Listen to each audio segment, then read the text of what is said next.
Well, this regime is a shit show.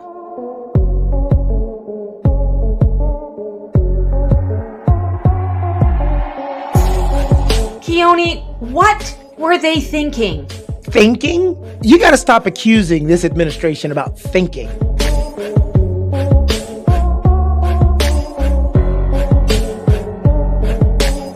The amount of energy that it takes to be a racist is insane. It's too easy, Stacey. The only thing the internet asks you to be most times is don't be homophobic, don't be sexist, don't be racist. How hard is that? Apparently they can't handle it.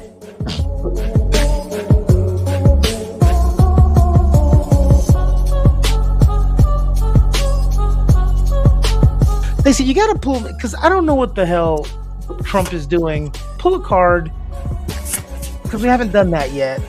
And it's got to be the Fool. It's going to be the Fool. It has to be the Fool. Oh my God! Who's the psychic now?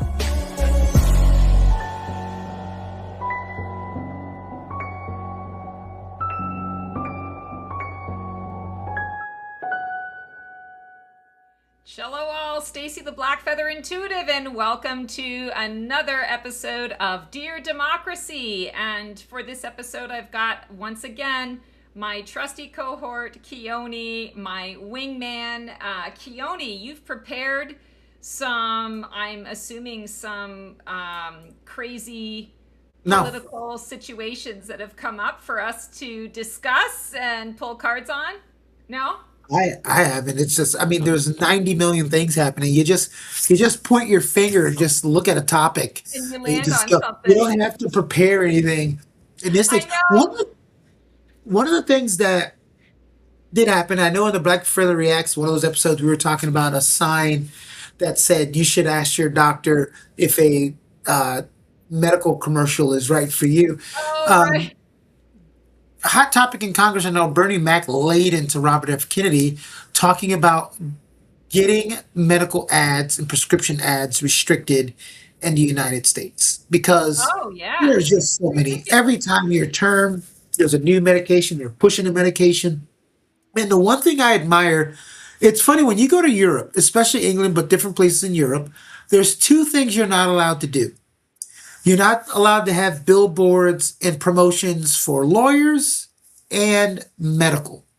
Right. And guess what the United States leads the world in? Lawsuits and prescriptions. Yes, of course. Of course, because we're able to advertise it, and it's a money-making thing. It's a capitalist thing rather than a humanitarian thing. And that's why some people do not trust diagnoses because they feel like, well, do they really need this medication? Or you see one sign of something, you're like, oh, I can prescribe them something. Yeah. Um, Or you can tell. I had an experience like that just on a small level when I first moved over to the country. In Canada, I was on a particular birth control pill that I had been on my whole life. I knew it worked well, but I knew that I was going to have to get the American equivalent to it because there's always, it's the same drug. They just call it Made different. it something different. Yes. And the doctor that I chose, I explained to her this was the situation. And I could tell that something was off because she was not willing to do a little bit of research. And I thought, okay, she's not doing the research because maybe it's just like I'm asking too much or whatever. And she just threw me on this, oh, it's really good. And I've got a lot of my, patients on it and blah, blah, blah, blah, blah.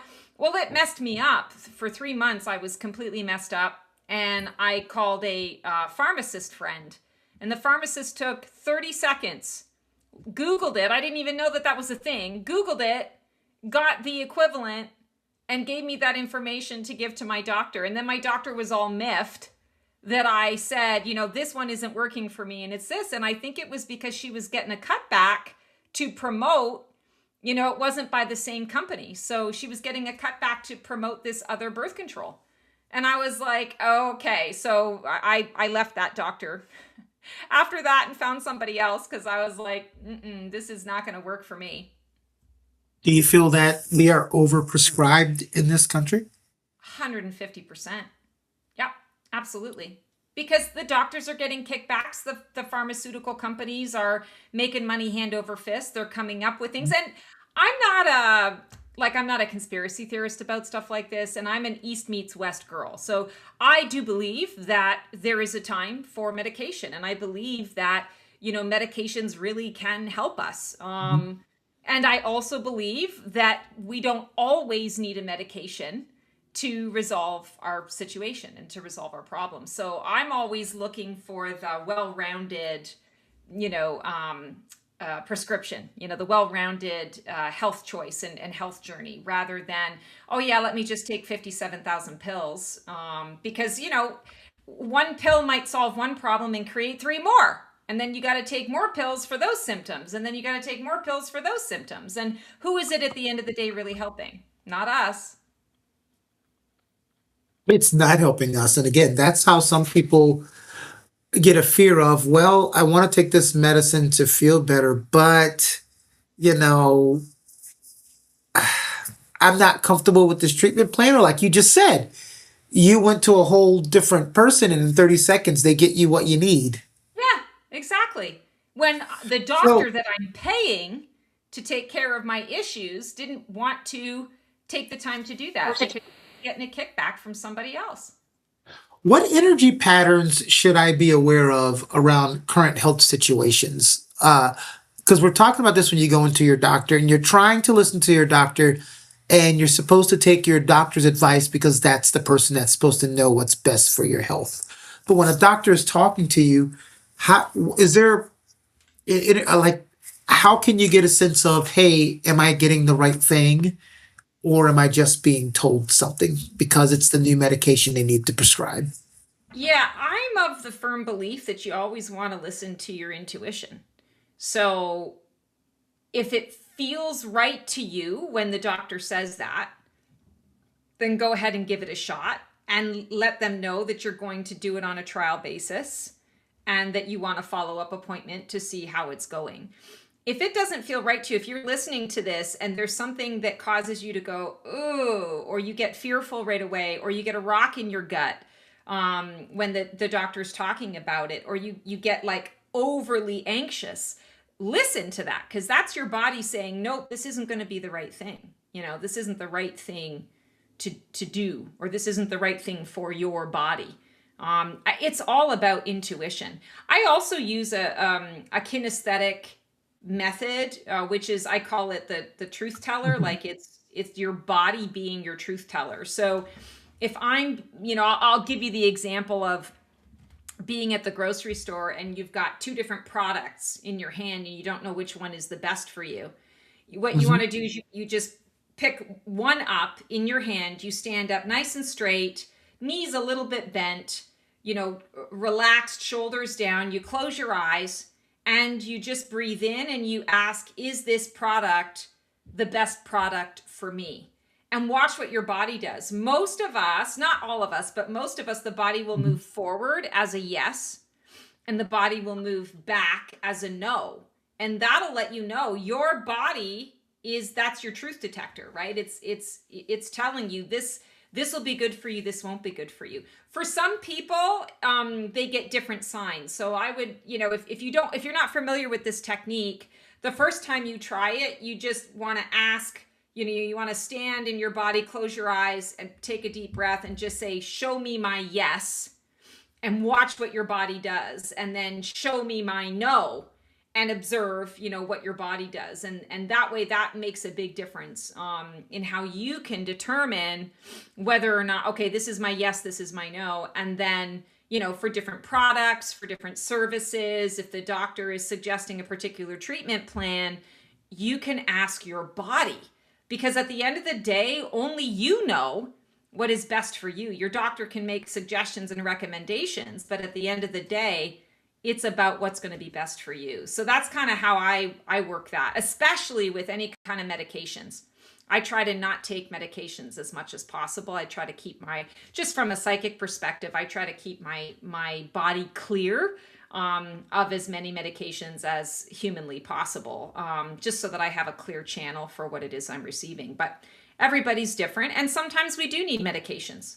Sometimes that's just what is required. Sometimes you do need an antibiotic, to get through an infection and get on the other side and get healthy. So yeah, that's kind of how I look at it. Awesome. Well, redistricting. We're back to this again. And a lot of people don't understand what happens and who's affected when lines, voting lines are redrawn. And some people say, well, what's the big deal? So, for prime example, Louisiana, this was the old map, and you'll see the blue is blue areas, and Marbled it's all the way through the mostly middle of the state. right minority areas. So what's happened in Congress, it's amazing. We had those six judges that had dinner with the president, and the very next day they go ahead and approve the redrawing of the line that overturns the Yeah. decisions that were made in the 60s. And what people don't understand is like if you look at a case like Louisiana, where brown and black people make up 30% of the 33% of the population, with the new redistricting, about 17% of their vote counts in terms. Now you Right. make that make sense mathematically.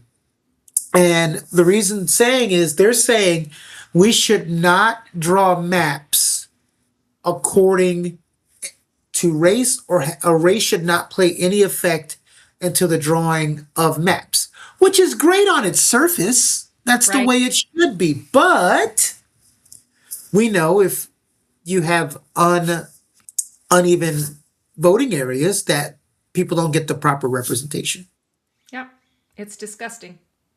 Absolutely disgusting. It's disgusting. It's It is. It's absolutely disgusting. It's cheating. And it's still, every day it blows my mind that I feel like society has not grown past grade school sandbox bullshit.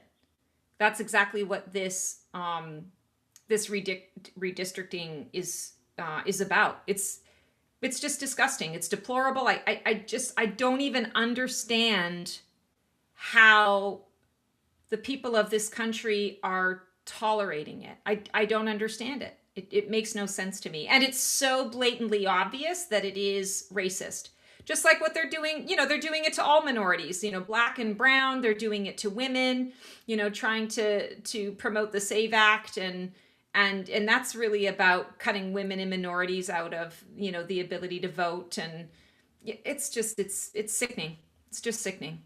So do you have a question for me on that?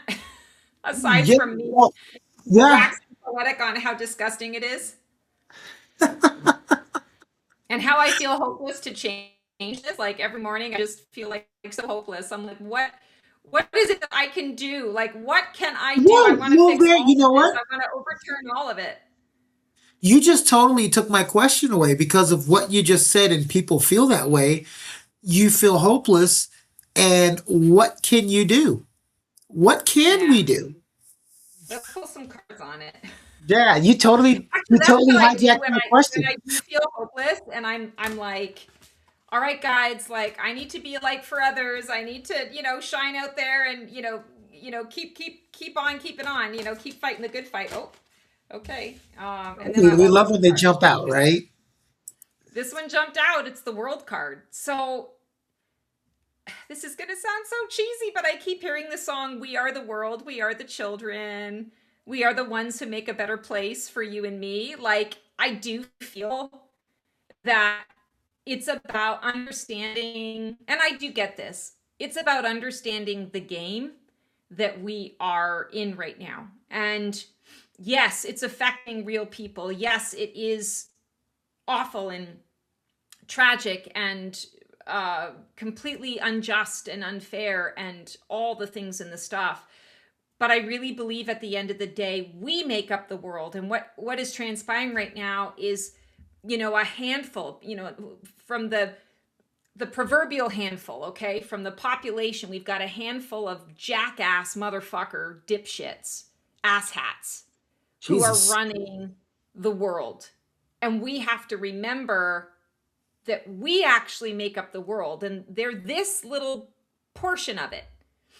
We are this. And also from a spiritual perspective, I'm getting it's about shining our light. In this picture, she's got her heart wide open, right? Her arms are spread wide out, her chest is open, her heart is open. So she's leading with her heart.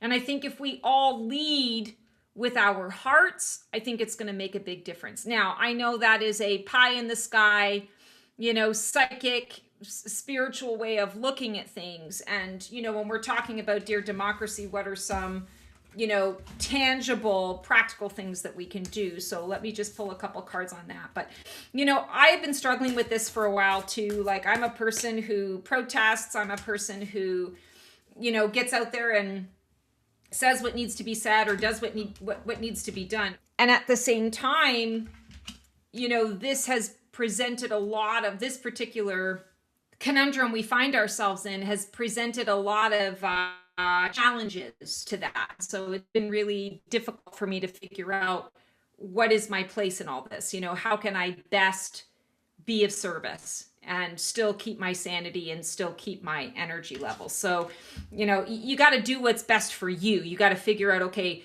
if you're a caller, I can make calls to my my representatives.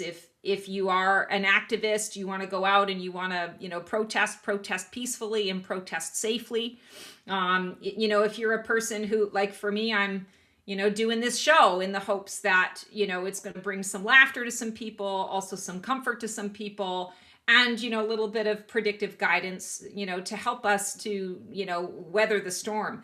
But here's some practical guidance. The Four of Pentacles. I feel like right now it's not about hoarding our money, but it's about becoming aware of what it is that we actually have, so that we are not spending frivolously, so that we are being conscientious about the things that we need.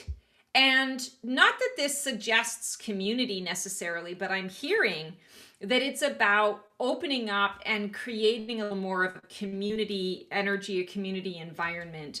With the Four of Pentacles, this often indicates a bit of lack and scarcity. If you are a person who doesn't have a lot and you're needing things, don't be afraid to ask. Keone and I were talking about community before.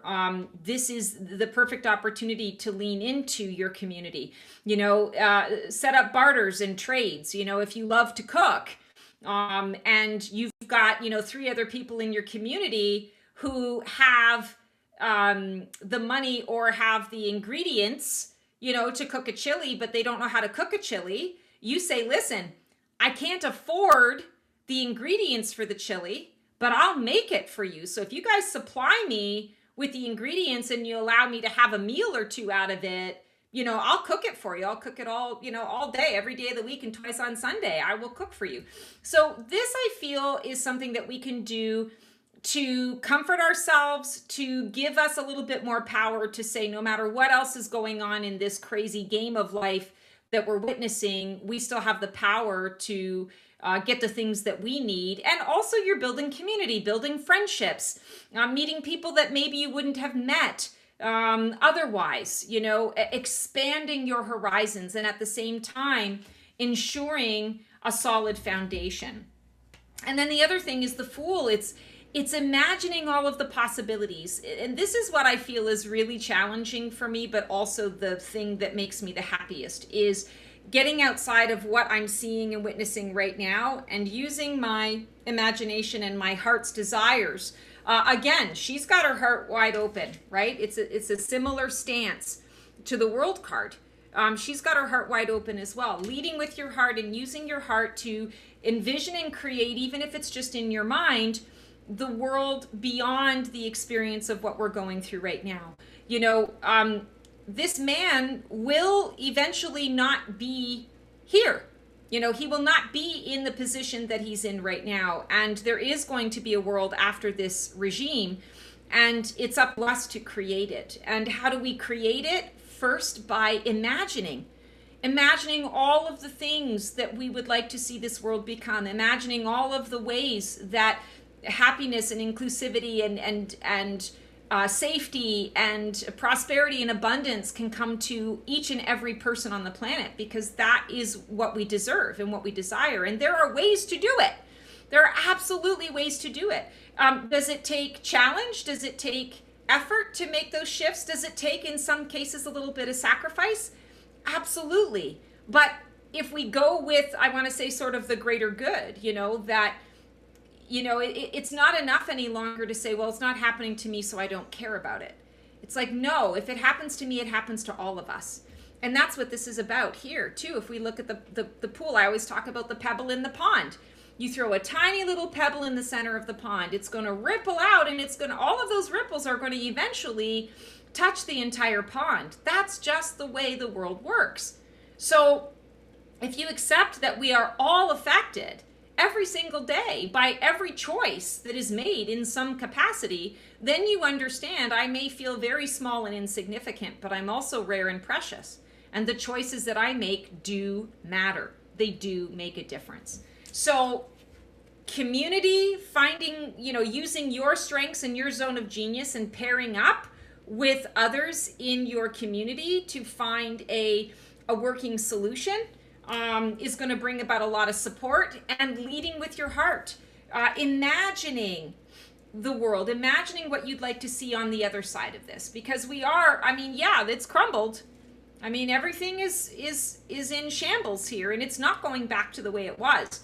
But if we can imagine now what would be better, what would serve us better now, that's where we want to be putting our focus. And most of the time, I would say to you, really be present and live in the moment. I'm going to say to you regarding this, sometimes living in the present moment is so painful that it drains us. It takes us out of a space where we can manifest the things that we want and we need. And that's why it's important in those times to use the imagination space to imagine the world that you really want to live in, and lead with your heart and see the world in that way that you want to see it, because that energy, those thoughts are making a big difference. You just stuck the landing on that one. Perfect. You just stuck the landing. There's like, I can see the plane coming down, getting close to the tarmac. You just said land. Yeah. Okay. No, it was a helicopter landing. Last topic. Speaking of community, what happened yesterday around the country? What did happen yesterday around the country? Oh, a May Day. You're talking about May Day. Right. Yes. Mayday. Oh, it felt so good for me I took the day off work. I didn't really do a whole lot of work. I love what I do, so some things I will do just because it's not work to me, but I didn't take clients, I didn't do anything like that.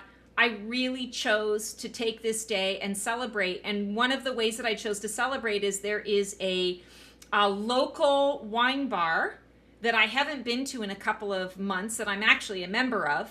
They just opened their establishment. They're going to be celebrating a year. I think it's June 30th, I think is their first day. So they haven't even been open a year. And I thought, you know what? I'm going to go and celebrate a local business today. And I went out, had a glass of wine, shot the shit with the bartender, shot the shit with some of the people that were coming into the place, had a little community of my own, and then came back home and just chilled with the fur babies.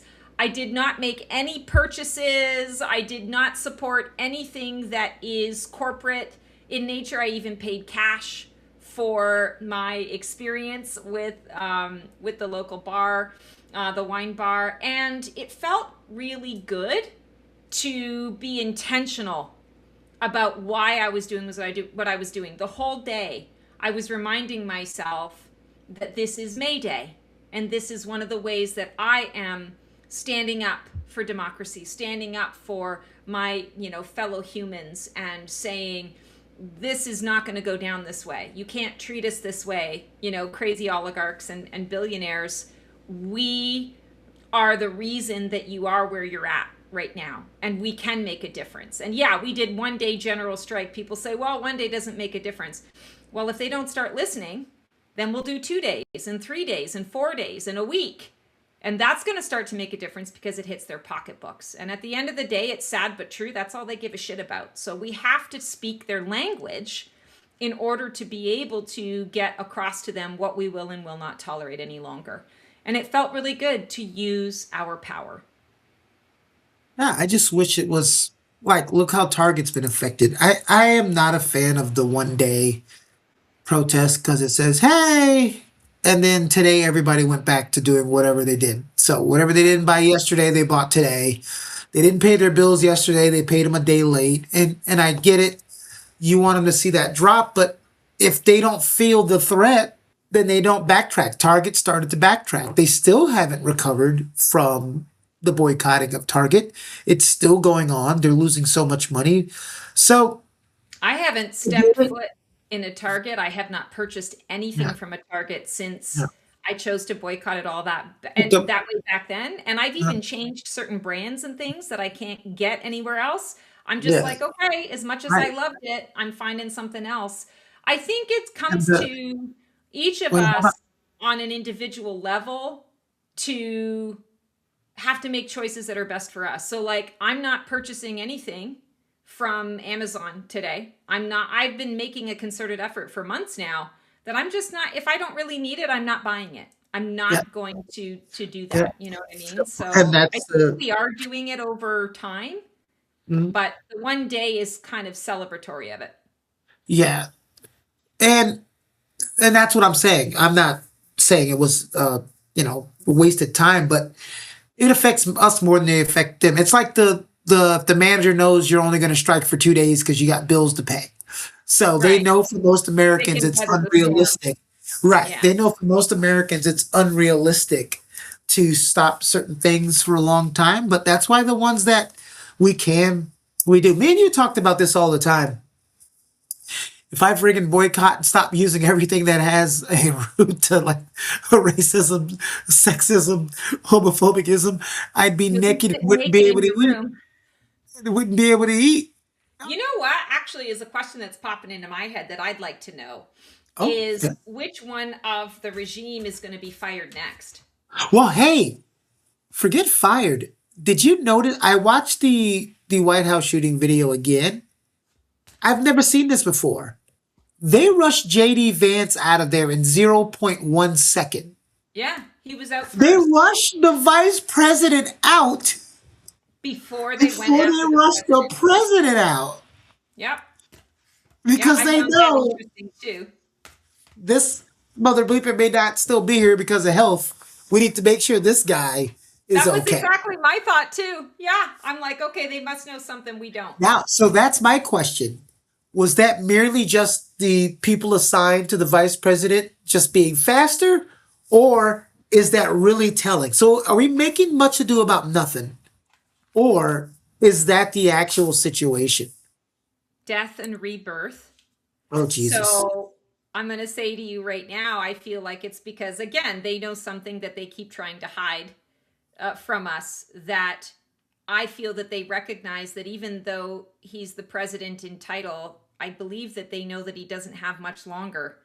And that, what he does have is not particularly salient or intelligent in any way, shape, or form. And so they're looking at it going, realistically, we need to have JD Vance, of sound body and mind. I mean, and it begs the question, like, I didn't think that the president and the vice president were supposed to be in any kind of public settings like that together, that presents a Well, big well, security hey, risk in the first place. it's And happened. Oh, my bad. It's no, it's happened okay. before, but the fact that they had the president, the vice president, and the next two people in line, that's the rarity.